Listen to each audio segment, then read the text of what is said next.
नमस्कार। The deep dive में आपका स्वागत है। हमारे एक सुनने वाले ने भारत के रहस्यमयी मंदिरों पर कुछ कमाल के लेख भेजे हैं जी। और हमारा काम है इनमें से सबसे चौंकाने वाली बातें निकालकर आपके सामने रखना। और इन सभी सोर्सेस का सार एक ही है, इतिहास और तथ्य, जहां दोनों के बीच की लकीर धुंधली पड़ जाती है। बिल्कुल। आज हम जिन जगहों की पड़ताल करेंगे वे सिर्फ आस्था के केंद्र नहीं हैं। ये दस्तावेज दिखाते हैं कि ये जगहें इंजीनियरिंग, भौतिकी और यहाँ तक कि मानवीय मनोविज्ञान की हमारी समझ को भी खुली चुनौती देती हैं। सही कहा। ये हमें सोचने पर मजबूर करती हैं कि हम अपने अतीत के बारे में कितना कितना कम जानते हैं। तो चलिए इन सोर्सेस को एक एक करके खोलते हैं। शुरुआत करते हैं उन मंदिरों से जिनकी बनावट ही अपने आप में एक पहेली है। जी। एक आर्टिकल में एक मंदिर का जिक्र है, वो पूरा का पूरा एक ही चट्टान को काटकर बनाया गया है। हाँ, मोनोलिथिक वास्तुकला। मतलब कोई ईंट नहीं, कोई मसाला नहीं, कोई जोड़ नहीं, बस एक पहाड़ को ऊपर से नीचे की ओर तराश कर एक पूरी इमारत बना दी। ये कैसे संभव है? और यही इसकी सबसे हैरान करने वाली बात है। जरा सोचिए, आज की सबसे आधुनिक मशीनों से भी ऐसा कुछ बनाना लगभग नामुमकिन हुआ। नामुमकिन है, हाँ। उस समय के कारीगरों ने सिर्फ छेनी हथौड़ी से ये कैसे किया होगा? और सबसे बड़ी बात, इसमें गलती की कोई गुंजाइश ही नहीं थी। एक भी गलत वार और सब खत्म। बिल्कुल। सैकड़ों सालों की मेहनत पर पानी फिर सकता था। और ये सिर्फ कारीगरी नहीं, ये तो प्रोजेक्ट मैनेजमेंट का भी एक कमाल का उदाहरण है। मतलब इसकी योजना बनाने में कितना दिमाग लगा होगा। हाँ, कितने लोग, कितना समय और किस क्रम में कटाई करनी है, अविश्वसनीय है। पर ये इकलौता उदाहरण नहीं है, है ना? इन सोर्सेज में और भी अजूबे हैं। हाँ, और अगला उदाहरण तो वो तो भौतिकी के नियमों से खिलवाड़ करने जैसा लगता है। अच्छा। एक मंदिर के शिखर पर, मतलब चोटी पर 80 टन से ज्यादा वजन का एक पत्थर रखा है। 80 टन? ये तो करीब 15-20 हाथियों के वजन के बराबर हुआ। जी हाँ। सवाल ये है कि 1000 साल पहले बिना किसी क्रेन के इतने भारी पत्थर को 200 फीट से ज्यादा ऊंचाई पर पहुंचाया कैसे गया? मैंने कहीं पढ़ा था कि शायद एक बहुत लंबा मिट्टी का रैंप बनाया गया होगा। हाँ, ये एक थियरी है। लेकिन उतना बड़ा रैंप बनाना और फिर उसे हटाना, वो तो मंदिर बनाने जितना ही बड़ा काम होता। आपने बिल्कुल सही पकड़ा।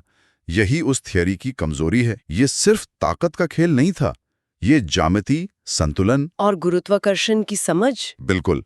और इसी समझ का एक और उदाहरण है हवा में झूलता हुआ स्तंभ। हाँ, ये तो मैंने भी सुना है। एक मंदिर में 70 स्तंभों में से एक स्तंभ जमीन को छूता ही नहीं। जी। एक मिनट, क्या ये सच में झूल रहा है या ये सिर्फ एक चाल है? हो सकता है इसका वजन छत पर टिका हो। आपका सवाल बहुत दिलचस्प है और सच कहूं तो ये एक तरह की चाल ही है। लेकिन ये चाल इतनी शानदार है कि आज के आर्किटेक्ट भी हैरान हैं। अच्छा। उस एक स्तंभ का लोड, उसका वजन इतनी सटीकता से बाकी के 69 स्तंभों पर बांटा गया है कि वो बिना जमीन को छुए खड़ा है। मैं जब वहां गया था तो मैंने खुद उस खंबे के नीचे से अपना रुमाल आर पार निकाला था। सच में? हाँ, एक पल के लिए तो दिमाग सुन्न हो जाता है। अब विज्ञान भूल जाते हैं, ये इंजीनियरिंग का जादू है। तो ये तीनों उदाहरण, एक चट्टान को तराशना, 80 टन का पत्थर और ये झूलता खंभा, ये हमें क्या बताते हैं? ये तीनों एक ही तरफ इशारा करते हैं। हम सोचते हैं कि हम आज सबसे उन्नत हैं। हाँ, एक सीधी रेखा में प्रगति। जबकि शायद ये एक चक्र की तरह है। हो सकता है ज्ञान की कुछ शाखाएं अपने चरम पर पहुंचकर समय के साथ खो गई हों और हम आज सिर्फ उस ज्ञान को फिर से खोज रहे हैं। और ये इंजीनियरिंग के रहस्य तो सिर्फ शुरुआत है। कुछ जगहों पर तो प्रकृति के नियम ही अलग तरीके से काम करते दिखते हैं। जैसे एक तटीय मंदिर, जिसके बारे में लिखा है कि उसका झंडा हमेशा हवा की उल्टी दिशा में लहराता है। जी, ये एक बहुत मशहूर बात है और वहां जाने वाला हर कोई इसे नोटिस करता है। भौतिकी का नियम तो सीधा है कि चीज हवा के साथ बहेगी। बिल्कुल। लेकिन इस मंदिर का झंडा इस नियम को नहीं मानता। हवा चाहे किसी भी दिशा में चले, झंडा हमेशा एक ही तरफ लहराता है। क्या वैज्ञानिक इसकी कोई वजह नहीं ढूंढ पा रहे? कई सिद्धांत हैं। कुछ कहते हैं कि मंदिर के गुंबद की बनावट की वजह से हवा घूम जाती है। कुछ कहते हैं कि वहां का वायु दबाव क्षेत्र ही अलग है। लेकिन कोई भी सिद्धांत इसे 100% साबित नहीं कर पाया। नहीं, आज भी ये एक पहेली है। और पहेलियां यहीं खत्म नहीं होती। एक और सोर्स में एक ऐसे मंदिर का जिक्र है जहां एक त्योहार के दौरान गर्भगृह में रखे पानी का रंग अचानक लाल हो जाता है। हाँ, और ये हर साल एक तय समय पर होता है। वैज्ञानिकों ने पानी के सैंपल भी लिए हैं। तो क्या पता चला? कुछ का मानना है कि ये चट्टानों में मौजूद लोहे के कणों की वजह से होता है, या फिर पानी में पनपने वाले किसी खास तरह के छोटे पौधे मतलब एल्गी इसकी वजह हो सकती है। लेकिन सवाल तो वही है कि ये सिर्फ उन्हीं कुछ दिनों में क्यों होता है? अगर ये प्राकृतिक है तो साल भर होना चाहिए। बिल्कुल। और जब किसी घटना का सटीक वैज्ञानिक जवाब नहीं मिलता तो वो आस्था का विषय बन जाती है। सही कहा। हाँ। और आस्था की बात करें तो एक तटीय मंदिर का जिक्र भी है जो हर बड़े समुद्री तूफान से बचा रहता है।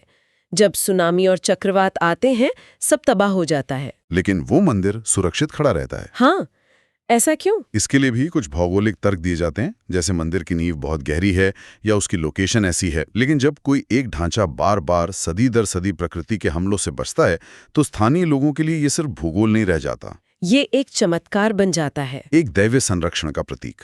तो हम इंजीनियरिंग के रहस्यों से होते हुए प्रकृति के रहस्यों तक पहुंचे और अब ऐसा लग रहा है कि हम सीधे मानवीय विश्वास के दायरे में आ रहे हैं। बिल्कुल। अगर हम इसे बड़े परिप्रेक्ष्य में देखें तो कुछ सबसे गहरे रहस्य पत्थर या पानी में नहीं, इंसान के मन में छिपे हैं। जैसे एक सोर्स में एक मंदिर के उस बनते खाने का जिक्र है जिसे शापित माना जाता है। कहते हैं कि उसे खोलने की जब भी कोशिश हुई कुछ न कुछ अशुभ घटनाएं हुई, और फिर जिसके बाद सुप्रीम कोर्ट के आदेश पर उसे हमेशा के लिए बंद कर दिया गया। ये तो सुनने में ही अजीब लगता है। क्या ये सिर्फ कहानियां हैं? ये डर और अनजाने की शक्ति का बेहतरीन उदाहरण है। हो सकता है उस दरवाजे के पीछे कोई खजाना हो, या हो सकता है कि वहां हवा का दबाव ऐसा हो कि दरवाजा खोलने पर एक आवाज होती हो जिसे लोगों ने अशुभ मान लिया। हाँ, वजह कुछ भी हो, अब उस दरवाजे के साथ इतनी कहानियां जुड़ गई हैं कि उसे खोलने का ख्याल ही लोगों को डरा देता है। रहस्य अब दरवाजे के पीछे नहीं, लोगों के डर में है। वाकई। लेकिन एक परंपरा तो और भी अजीब है। एक मंदिर में देवी को गालियां देने की प्रथा है, 1000 साल पुरानी। जी, मतलब लोग देवी से कठोर शब्दों में बात करते हैं, ऐसा क्यों? इसका उद्देश्य आज भी बहस का विषय है। मानवशास्त्री इसे समझने की कोशिश कर रहे हैं। एक थ्योरी ये है कि ये देवी के साथ एक बेहद गहरे और व्यक्तिगत संबंध का प्रतीक है। गहरा संबंध? गालियों से? हाँ, जैसे एक बच्चा अपनी माँ से नाराज होकर कुछ भी कह देता है, ये जानते हुए कि माँ बुरा नहीं मानेगी।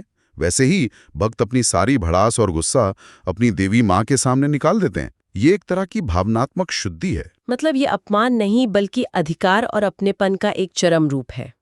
ये तो बहुत ही अलग नजरिया है। बिल्कुल। जबकि एक दूसरी थ्योरी ये है कि शायद प्राचीन काल में ये बुरी शक्तियों को दूर भगाने का कोई तांत्रिक तरीका रहा हो, जिसका मूल अर्थ अब खो गया है। और अंत में एक मंदिर की बात भी है जहाँ एक लिंगम है जो किसी को दिखाई देता है और किसी को नहीं। हाँ। क्या ये आंखों का धोखा है या सच में आस्था की कोई परीक्षा? ये धारणा और विश्वास के बीच के रिश्ते पर एक बहुत ही आकर्षक टिप्पणी है। वैज्ञानिक तौर पर देखें तो ये एक ऑप्टिकल इल्यूजन हो सकता है, किसी खास एंगल से। हाँ, शायद किसी खास कोण से पड़ने वाली रोशनी पर निर्भर करता हो। लेकिन भक्तों के लिए इसका मतलब कहीं ज्यादा गहरा है। ये इस विचार को मजबूत करता है कि ईश्वर को देखने के लिए सिर्फ आंखें काफी नहीं हैं, मन की पवित्रता भी जरूरी है। तो हम वही देखते हैं जिसमें हम विश्वास करना चाहते हैं। या ये भी हो सकता है कि विश्वास हमें कुछ ऐसा देखने की शक्ति देता है जो तर्कवादी आंखों को नहीं दिखता। ये सवाल ही इस रहस्य को जिंदा रखता है। तो इन सभी सोर्सेस को खंगालने के बाद हम कहाँ पहुँचते हैं? ये मंदिर सिर्फ पत्थर की इमारतें नहीं है। नहीं, बिल्कुल नहीं। ये तो अनसुलझे सवालों, इंजीनियरिंग के चमत्कारों और हैरान कर देने वाले रहस्यों के जीते जागते संग्रहालय है। आपने सही सारांश दिया। ये हमें याद दिलाते हैं कि ज्ञान के कई रूप हैं। एक ज्ञान वो है जिसे हम लैब में साबित कर सकते हैं, और एक ज्ञान वो है जो परंपराओं और कहानियों में जीवित रहता है। ये कहानियां हमें अपने पूर्वजों की क्षमताओं पर फिर से सोचने के लिए मजबूर करती हैं। तो आज की ये चर्चा एक विचारणीय प्रश्न छोड़ जाती है।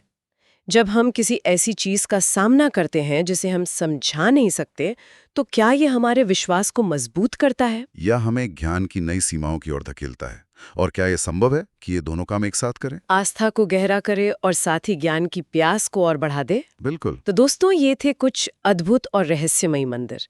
हमारे लिसनर का इन बेहतरीन सोर्सेस के लिए बहुत बहुत धन्यवाद। धन्यवाद। अगर ये चर्चा पसंद आई हो तो हमें फॉलो करें। अगली बार मिलते हैं एक नए विषय की गहराइयों में उतरने के लिए। तब तक के लिए धन्यवाद।